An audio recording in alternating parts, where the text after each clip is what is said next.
നമസ്കാരം. പ്രധാന വാർത്തകൾ.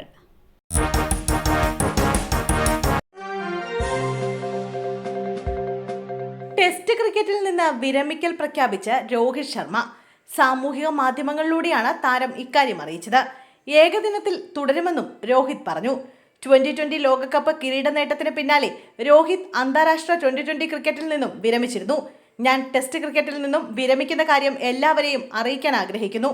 വെള്ള വസ്ത്രത്തിൽ എന്റെ രാജ്യത്തെ പ്രതിനിധീകരിക്കാൻ കഴിഞ്ഞത് വലിയ ഭാഗ്യമാണ്. വർഷങ്ങളായി നിങ്ങൾ നൽകിയ എല്ലാ സ്നേഹത്തിനും പിന്തുണയ്ക്കും നന്ദി. ഏകദിന ക്രിക്കറ്റിൽ ഇനിയും രാജ്യത്തിനായി ഞാൻ കളിക്കാനിറങ്ങും, രോഹിത് ഇൻസ്റ്റഗ്രാമിൽ കുറിച്ചു. അത്യാവശ്യമല്ലാത്ത യാത്ര ഒഴിവാക്കണം. തിരുവനന്തപുരം ജില്ലയിൽ ശക്തമായ മഴയ്ക്കും കാറ്റിനും സാധ്യത. തലസ്ഥാനത്ത് ശക്തമായ കാറ്റിനും മഴയ്ക്കും സാധ്യതയെന്ന് കേന്ദ്ര കാലാവസ്ഥാ വകുപ്പിന്റെ മുന്നറിയിപ്പ്. ഏറ്റവും പുതിയ റഡാർ ചിത്രപ്രകാരം തിരുവനന്തപുരം ജില്ലയിൽ അടുത്ത 3 മണിക്കൂറിൽ ഒറ്റപ്പെട്ട ഇടങ്ങളിൽ ഇടത്തരം മഴയ്ക്കും മണിക്കൂറിൽ 40 കിലോമീറ്റർ വരെ വേഗതയിൽ വീശിയേക്കാവുന്ന ശക്തമായ കാറ്റിനും സാധ്യതയുണ്ടെന്നാണ് മുന്നറിയിപ്പ്. മഴയെ തുടർന്ന് പ്രധാന റോഡുകളിൽ വെള്ളക്കെട്ടുണ്ടാകാനും വാഹനങ്ങളിലെ കാഴ്ചമങ്ങൽ എന്നിവയ്ക്ക് സാധ്യതയുള്ളതിനാലും ഗതാഗതക്കുരുക്കുണ്ടാകാം. താഴ്ന്ന പ്രദേശങ്ങളിലും നദീതീരങ്ങളിലും വെള്ളക്കെട്ടിന് സാധ്യതയുണ്ട്.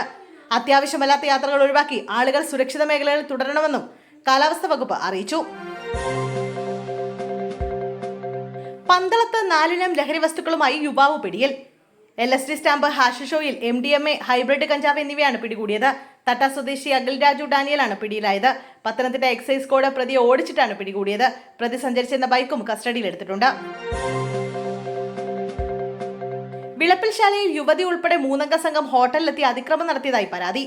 രാത്രി 7 മണിയോടെയാണ് സംഭവം. ഹോട്ടലിലെത്തിയ യുവതിയും 2 യുവാക്കളും അടങ്ങിയ സംഘം ജീവനക്കാരോട് തട്ടിക്കയറുകയും അതിക്രമം നടത്തുകയുമായിരുന്നു. ഹോട്ടലിലെ ജീവനക്കാരൻ യുവതിക്ക് നൽകിയ പണം തിരികെ ചോദിച്ചതായിരുന്നു പ്രകോപനത്തിന് കാരണം. പിന്നാലെ ജീവനക്കാരനെ മർദ്ദിക്കുകയും ഹോട്ടലിലെ സാധന സാമഗ്രികൾ നശിപ്പിക്കുകയും ചെയ്തു. സംഭവത്തിൽ ഇവർക്കെതിരെ കടയുടമ പോലീസിൽ പരാതി നൽകിയിട്ടുണ്ട്. മകളുടെ വിവാഹം, മോൺസൺ മാവുങ്കലിന് ഇടക്കാല ജാമ്യം. പുരാവസ്തു തട്ടിപ്പ് കേസിലെ പ്രതി മോൺസൺ മാവുങ്കലിന് ഹൈക്കോടതി ഇടക്കാല ജാമ്യം അനുവദിച്ചു. വ്യാഴാഴ്ച നടക്കുന്ന മകളുടെ വിവാഹത്തിൽ പങ്കെടുക്കാനാണ് കോടതി മോൺസൺ മാവുങ്കലിന് ജാമ്യം അനുവദിച്ചത്. ഒരാഴ്ചത്തേക്കാണ് ജാമ്യം. ജസ്റ്റിസുമാരായ P. ഗോപിനാഥ്, ബസന്ത് ബാലാജി എന്നിവരടങ്ങുന്ന ഡിവിഷൻ ബെഞ്ചാണ് ജാമ്യം അനുവദിച്ചത്. 2021 സെപ്റ്റംബർ മുതൽ കസ്റ്റഡിയിൽ കഴിയുന്ന പ്രതിയുടെ ഭാര്യ കഴിഞ്ഞ വർഷം മരണപ്പെട്ടതോടുകൂടി പരിഗണിച്ചാണ് ജാമ്യം നൽകിയുള്ള കോടതിയുടെ ഉത്തരവ്. 1 ലക്ഷം രൂപയുടെ സ്വന്തം ജാമ്യത്തിലും സമാന തുകയ്ക്കുള്ള 2 പേരുടെ ആൾ ജാമ്യത്തിലും അടിസ്ഥാനത്തിലുമാണ് ജാമ്യം. സംസ്ഥാനം വിട്ടു പോകരുതെന്നും മെയ് 11 ചേർത്തല പോലീസ് സ്റ്റേഷനിൽ ഹാജരാകണമെന്നും ജാമ്യം നൽകിയുള്ള കോടതി ഉത്തരവിൽ പറയുന്നുണ്ട്.